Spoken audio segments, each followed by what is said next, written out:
नमस्कार, मेरा नाम आलोक है। आप लाइव स्ट्रीम देख रहे हैं। आप बीपीएससी के माध्यम से जो शिक्षकों की भर्ती होनी है उसकी परीक्षा में महज कुछ दिन ही बच गए हैं। आप समझिए 24, 25 और 26 तारीख को इम्तिहान होना है। अब तो शेड्यूल भी जारी कर दिया गया है। हमारे साथ बिहार के चर्चित आईएएस डॉक्टर रंजीत सिंह जी हैं, जो पढ़ाते भी हैं, बच्चों को पढ़ाते हैं बीपीएससी के माध्यम से। पहला मौका है सर, आप दिल्ली में हैं मौजूद, लेकिन अब समय कम है। घड़ियां काउंटडाउन जो है वो शुरू हो चुका है। जो घड़ी की सुई है उसकी रफ्तार भी अब तेज होने लगी। ऐसा लग रहा है कि उसकी रफ्तार तेज हो, यानी कि समय काफी कम है। क्या करें इस वक्त? देखिए, बचा हुआ जो समय अब उनके पास बचे हुए 20 दिन से भी कम समय बचे हुए हैं। ऐसे में सबसे पहले उनका जो फोकस होना चाहिए कि जो भी पढ़े हैं उसको अब रिवीजन करें। कोई भी नई बुक या नए मटेरियल्स को नहीं पढ़ना है, नंबर वन। नंबर टू, कि अब सिलेक्टिव होकर पढ़ने की जरूरत है, क्योंकि सिलेक्टिव होने के लिए जरूरी है कि आपको पहले हिस्ट्री को देखना है, फिर आप साइंस देखेंगे, मैथ रीजनिंग तो देखना ही है, और फिर आपको देखना है बिहार का स्पेशल भी थोड़ा देखना है, करंट अफेयर्स देखना है। ये चार पांच ऐसे सब्जेक्ट है जहां से यदि करते हैं तो 120 में से ऑलमोस्ट जो है उनके पास 90 क्वेश्चंस बनेंगे।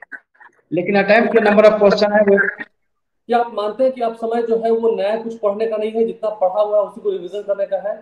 बिल्कुल, अब नया पढ़ने का समय भी नहीं है। जो है वक्त उसमें आपको रिवीजन करना पड़ेगा, और रिवीजन में भी खास तौर से ध्यान रखना है कि जो सब्जेक्ट मेजर सब्जेक्ट है जहां से क्वेश्चंस आपके बनेंगे और अच्छे क्वेश्चंस आएंगे, वैसे सब्जेक्ट को सबसे अधिक फोकस किया जा सकता है। उसमें से आप देखेंगे कि सबसे अधिक जो फोकस का एरिया हो सकता है कि वो हिस्ट्री का देखेंगे, साइंस देखना है, ज्योग्राफी उनको देखना है, मैथ रीजनिंग देखना है, और करेंट अफेयर्स देखना है। ये अगर देखते हैं तो लगभग 100 से ऊपर का क्वेश्चन उनके पास होता है।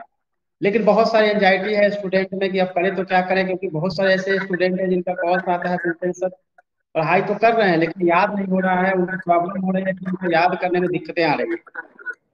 तो यह समझने की जरूरत है कि उनको दिक्कत क्या आ रही है। और दिक्कत इसलिए आ रही है क्योंकि एंजाइटी बहुत हावी हो गया है। जब आप प्रेशर में होते हैं, टेंशन में होते हैं, तो पढ़ाई में बहुत ज्यादा प्रॉब्लम होनी शुरू होती है। इसलिए जरूरी है कि आप कम से कम जो है 1 घंटा का समय जो है आप अपने ध्यान में लगाने में दें, कि जो भी पढ़े हैं उसको रिवाइज रिकॉल करें। रिकॉल मेथड से आपको जो है कॉन्फिडेंस धीरे धीरे बढ़ता चला जाएगा, और रिवीजन जितना अधिक करेंगे कॉन्फिडेंस बढ़ेगा। लेकिन पर डे कम से कम एक दो एमसीक्यू आपको बनाना पड़ेगा, 120 क्वेश्चन का जो टेस्ट सीट है उसके हिसाब से। तभी जो है आप बेहतर कर पाएंगे, यह आपको ध्यान रखना पड़ेगा। साथ ही अभी बहुत ही पॉजिटिव माइंड से चलना पड़ेगा। आपको ऐसा लगेगा कि मैंने पढ़ाई तो की है लेकिन मुझे याद नहीं है, या मैं फेल हो जाऊंगा, ऐसा नहीं सोचना है। अभी जो है जो बचा हुआ 20 दिन से भी कम समय है उसमें जितना अधिक रिवीजन करेंगे आपके स्कोर उतना इंक्रीज करेगा। और लास्ट समय में क्या होता है कि आपके पढ़ने का जो प्रोसेस होता है वो और फास्ट होता है, आप ज्यादा याद कर पाते हैं। तो ये सब आपके फायदे होने शुरू हो जाते हैं। इस समय अपने आप को लूज नहीं करना है, कभी भी यह नहीं सोचना है, क्योंकि सीटें अधिक है इसलिए ऐसा सोचना ही नहीं है कि आपका होगा या नहीं होगा। कोई भी अचीव कर सकता है। सब 70-75 मार्क्स अगर आप लाते हैं जनरल कैटेगरी में तो भी आप सेफ।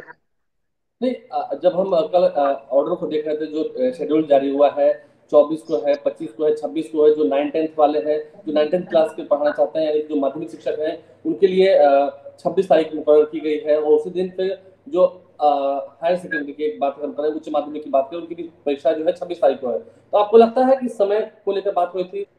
सर, इन दिनों हम एक सवाल देख रहे हैं, क्योंकि अब जब शेड्यूल जारी हो गया है, उच्च माध्यमिक के शिक्षकों के लिए जो भर्ती परीक्षा होनी है वो किस दिन है? 26 तारीख को है। फिर 9-10 के लिए भी जो टीचर्स की रिक्वायरमेंट होनी है उसकी भी परीक्षा 26 तारीख को है। लेकिन उस शेड्यूल में हमने देखा है कि एक वाक्य लिखा हुआ, नीचे में एक बिंदु लिखा हुआ है जिसमें लिखा हुआ कि एडमिट कार्ड, यानी कि ई एडमिट कार्ड जब डाउनलोड करेंगे उस दौरान कहा गया कि फोटो भी अपलोड करना होगा। ऐसा क्यों? क्या ये जरूरी है? तो फिर एडमिट कार्ड डाउनलोड नहीं कर पाएंगे? एक्चुअली इसलिए होता है कि रिसेंट फोटो जो है वो जब उसमें अपलोड करके एडमिट कार्ड डाउनलोड करेंगे, और हर सेशन के लिए पाली के लिए अलग अलग आपको एडमिट कार्ड लेके जाना पड़ेगा। उसका रीजन यही होता है कि जो आप एडमिट कार्ड जारी करेंगे, जो जारी किया जाएगा उसमें बीपीएससी के पास जो है वो सेव हो जाएगा रिसेंट पिक्चर के साथ। किसी तरह की कोई भी जो है गड़बड़ी की संभावना ना हो, इसलिए बीपीएससी ने जो यह पहल की है या जो उठाया गया कदम है बेहतर है। बिकॉज उससे किसी तरह की गड़बड़ी नहीं होगी। फॉर्म भरते समय किसी ने कुछ किया हो या फिर अभी जो वो भी डाउनलोड होंगे, तो ये बेहतर है कि आपको जो है फॉर्म फोटो को अपलोड करके फिर डाउनलोड करना है, और वहाँ भी दे भी देना है आपको एडमिट कार्ड हर पाली में जो है। तो इससे आसानी ये होगी कि आपको मिलान करने में आसानी होगी, किस तरह का मिसचिफ के चांसेस नहीं होंगे। तो बीपीएससी का यह पहल जो है मेरे ख्याल से बहुत बेहतर है कि यह बहुत अच्छा कदम उठाया गया है। साथ में चूंकि अब उनके साथ हम आपके सैंपल सेट पाते हैं जो प्रभात पब्लिकेशंस की ओर से आपकी किताबें आई थी, उसमें जो सैंपल सेट्स दिए गए थे, अब लगता है कि उसके हार्ड क्वेश्चंस को भी, जो टफ क्वेश्चंस है उसको इस वक्त सॉल्व करने की कोशिश करनी चाहिए कि अगर उसका कॉन्सेप्ट हमारे दिमाग में आता है तो अच्छा रहेगा, फॉर्मूला समझ रहे हैं। एक्चुअली क्या है कि देखिए अभी तो प्रैक्टिस करने का समय है, प्रैक्टिस सेट ही आपको करना चाहिए, और मेरी हो या कोई भी किताब हो, लेकिन उसमें आप प्रैक्टिस सेट पे फोकस करिए। और प्रैक्टिस 120 क्वेश्चन वाले, 120 क्वेश्चन वाले हैं, और उसमें भी ई ऑप्शन के साथ, क्योंकि एग्जाम देने जा रहे थे, ई ऑप्शन के साथ वाले जो प्रैक्टिस सेट है उससे आप करिए, डेली करिए। और ये घबराने की जरूरत नहीं है कि कई बार आपका प्रैक्टिस सेट हो सकता है हार्ड हो और वहां पे आप क्वेश्चन जो है 50 भी नहीं बना पाते हो, तो घबराने की जरूरत नहीं है, क्योंकि अगर 50 बनाते हैं प्रैक्टिस सेट में तो एग्जामिनेशन हॉल में ऑटोमेटिक आपका 70+ हो जाता है, क्योंकि वहां पे सिक्स सेंस काम करता है, आप ज्यादा अलर्ट होते हैं। हम जो देख रहे थे कई जगह, क्योंकि आपने एक बार कहा था इंटरव्यू में कि रटना पड़ेगा, अब थोड़ा रटना भी पड़ेगा। जो ईयर्स होते हैं हिस्ट्री की, अगर हम बात करें किस साल में कौन सी घटना हुई, ईस्वी जो होती है उसे याद करना होगा। आलोक जी देखिए, मैं एक स्टूडेंट को एक अच्छी सलाह यह देना चाहूंगा कि अभी जो है रटना तो है ही, साथ में जितना अधिक हो सकता है आपके मटेरियल्स नोट्स हैं उसको पलटिए।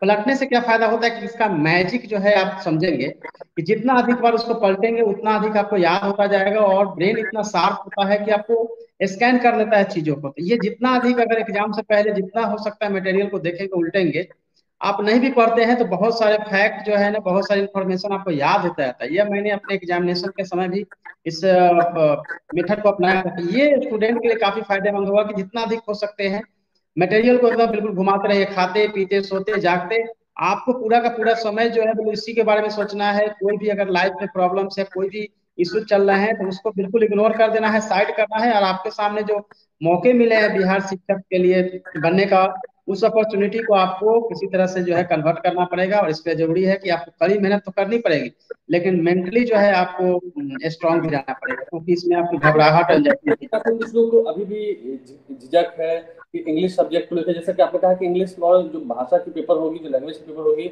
उसमें निगेटिव मार्किंग नहीं है, लेकिन इंग्लिश और हिंदी दोनों मिलाकर पासिंग मार्क्स तो जरूर होना ही चाहिए।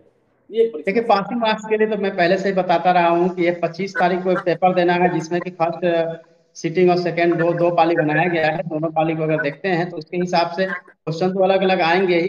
साथ में यह जरूरी है कि आप हिंदी को ही फोकस कर लेते हैं, ग्रामर देख लेते हैं, और इंग्लिश का भी ग्रामर देख लेते हैं। इंग्लिश भी तो इतनी आसान होती है, बहुत हार्ड नहीं आने वाला है क्वेश्चन, तो इजी, जैसे साइनोनिम्स एंटोनिम्स कर ले, कुछ कंप्रिहेंशन के क्वेश्चन होंगे उसको कर ले, और ग्रामर के क्वेश्चन होंगे, तो 25 क्वेश्चन में से आपका आसानी से वहां पर 20 15 20 जो क्वेश्चन बन ही जाएंगे। और हिंदी चूंकि आपके लैंग्वेज है, तो उसके हिसाब से देखेंगे तो हिंदी में भी आसानी से आप उसको पास कर सकते हैं। 30 मार्क्स लाना है, लेकिन यह ट्राई करिए कि कम से कम 50 जो है आपको आता हो, बाकी क्वेश्चन जो है गेस करके आपको ठीक करना है। आपने साइंस में कहा था, इंग्लिश की तो आप बता रहे हैं पासिंग मार्क्स तो चाहिए चाहिए, लेकिन साइंस में जरा ध्यान देना होगा, क्योंकि जब वो पेपर होगा तो उसमें निगेटिव मार्किंग होगी, वहाँ डायग्राम पर हाँ, ध्यान देना बाकी होगा। जो पेपर है जीएस का वो तो निगेटिव मार्किंग है, तो निगेटिव मार्किंग से बचने का एक ही तरीका है कि आप क्वेश्चन को सोल्व करते समय ऑलवेज जो है आप एलिमिनेशन मेथड को अपनाएं। नंबर 2, आप जो भी पढ़ रहे हैं उसको इतनी अच्छे से पढ़ के जाए कि वहाँ कंफ्यूजन नहीं हो। जो भी स्टूडेंट बहुत पढ़ लेते हैं और वो बिल्कुल सब कुछ याद नहीं कर पाते हैं, और जब एग्जामिनेशन हॉल में जाते हैं तो उनको ऐसा लगता है कि यह भी आंसर सही हो सकता है, ये भी हो सकता है, और ये कंफ्यूज करके हमेशा गलत आंसर कर लेते हैं, अटेम्प्ट कर लेते हैं। वैसे में क्या हुआ कि जो भी आप पढ़ के जा रहे हैं वो बिल्कुल ही 100% याद करके जाए। वो जानते हैं फिर भी वो गलत आंसर को टिक लगा देते हैं, ऐसा होता वो है। इसलिए होता है ना कि वो तो प्रेशर होता है। दूसरा क्या होता है कि जब पहली बार माइंड अगर आपको कहता है कि इसका आंसर यही है, तो वही जो है 99% सही होता है। बहुत सारे ऐसे स्टूडेंट होते हैं जो बाद में जो है उसको आंसर को चेंज करने लगते हैं, और चेंज करने के चलते बहुत सारे आंसर गलत हो जाता है। तो पहले जो आपका माइंड बोले उसको आप जरूर टिक लगाइएगा, बाद में चेंज करने की कोशिश नहीं करें। तो इन सब चीजों का ध्यान रखना है। अभी तो कम समय है, हम और वीडियोस करेंगे डॉक्टर रंजीत सिंह जी के साथ। धन्यवाद सर, आप दिल्ली में हैं, आज रविवार का दिन है, फिर भी आपने समय दिया, आपने व्यस्तम समय में बात के लिए। रविवार ज्यादातर लोग छुट्टी मनाते हैं, लेकिन अभी के समय में छुट्टियां नहीं मनानी है, जो अभ्यर्थी हैं, उन्हें छुट्टी नहीं मनानी है, उन्हें मेहनत करना है। हाँ, उनके लिए तो बहुत करोड़ मरोड़ की स्थिति है, उनको तो बिल्कुल तैयारी पर लगे ध्यान देना है। तैयारी करनी होगी। आप तैयारी के जितने शिक्षक अभ्यर्थी हैं जो बीपीएससी के माध्यम से इस बार कंपटीशन में बैठ रहे हैं, क्योंकि अन्य राज्यों के लोग हैं, लगभग 8.5 लाख एप्लीकेशन है, तो 8.5 लाख में से महज 1,70,000 शिक्षकों को ही चुना जाना है। कंपटीशन है टफ, लेकिन मेहनत करें, अभी समय है, अभ्यास करें, सुबह सुबह उठकर भी पढ़ें, और कई सारे जो टिप्स होंगे हम आप तक पहुंचाएंगे। कौन कौन से सब्जेक्ट्स ज्यादा महत्वपूर्ण है ये भी आपको बताएंगे अगले वीडियो में। आप लाइव से बने रहें, हमारे चैनल को सब्सक्राइब कर लें, साथ साथ पेज लाइक करें। धन्यवाद।